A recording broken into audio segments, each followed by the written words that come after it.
ముంబాయి నటి కేసులో కీలకమైనటువంటి అంశం ఒక ఏదైతే ఇప్పుడు ఐపీఎస్ అధికారుల మీద కేసు పెట్టబోతున్నారు అన్నటువంటిది పత్రికలు రాస్తున్నాయి కాబట్టి దాదాపుగా అదే జరగచ్చు.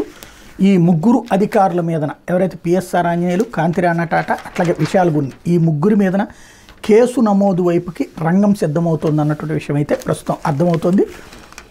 ముంబైకి చెందిన సినీ నటి కాదంబరి జత్వాని మీద అక్రమ కేసు బనాయింపు, అరెస్టు, వేధింపు వ్యవహారంలో సీనియర్ ఐపీఎస్లు పిఎస్ఆర్ ఆంజనేయులు, కాంతిరాణ టాటా, విశాల్ గున్నిని నిందితులుగా చేర్చే అవకాశం ఉంది. దీని మీద పోలీసు ఉన్నతాధికారులు న్యాయ నిపుణులు సంప్రదిస్తున్నారు. న్యాయ సలహాలు అందిన తర్వాత 1-2 రోజుల్లో నిర్ణయం తీసుకోబోతున్నారు. వైకాపా నేతలు కుక్కల విద్యాసాగర్తో పాటు ఐపీఎస్ అధికారులు పిఎస్ఆర్ ఆంజనేయులు, కాంతిరాణ, విశాల్ గున్నిలు చట్టవిరుద్ధంగా వ్యవహరించి ఫోర్జరీ పత్రాల ఆధారంగా తనపై అక్రమ కేసు పెట్టి అరెస్ట్ చేశారంటూ ఈ నెల 13న జత్వాని ఇబ్రహీంపట్నం ఠాణాలో ఫిర్యాదు చేశారు. దీని మీద చంపేస్తామని బెదిరింపు, ఇంటి తాళాలు పగలగొట్టి అక్రమంగా చొరబాటు, ఫోర్జరీ, తప్పుడు పత్రాలు సృష్టి తదితర సెక్షన్ల కింద పోలీసులు కేసు పెట్టారు.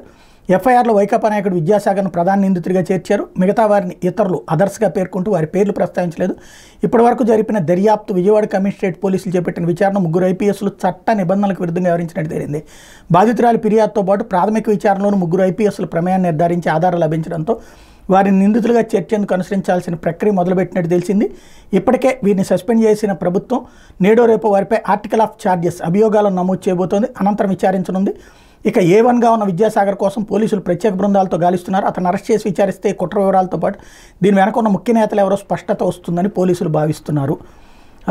జత్వాని మీద కేసు నమోదు చేసి అరెస్ట్ చేయాలన్న టెగా విభాగాధిపతి పిఎస్ఆర్ ఆంజనేయులు నాటి విజయవాడ సిపి కాంతిరాణ డీసీపీ విశాల్ గున్నిని ఆదేశించారు. తొలుత కమిషనరేట్ పరిధిలోని పటమట లేదా మాచవరం స్టేషన్లో ఎఫ్ఐఆర్ నమోదు చేయాలని అనుకున్నారు.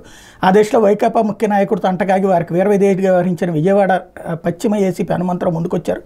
తాను దగ్గరుండి వ్యవహారాన్ని చక్కబెడతానని తన పరిధిలోని స్టేషన్లో ఎఫ్ఐఆర్ నమోదు చేయాలని కోరడంతో ఇబ్రహీంపట్నం ఠాణాను ఎంచుకున్నట్టు తెలిసింది. నగరానికి దూరంగా ఉండే స్టేషన్లో కేసు పెడితే బయటికి రాకుండా గుట్టుగా ఉంటుందన్న ఉద్దేశంతోనే ఇలా చేసినట్టు తెలిసింది అన్నటువంటి. ఇప్పుడు వీళ్ళందరి మీదన కూడా కేసు నమోదు చేయడానికి రంగం సిద్ధమవుతుంది.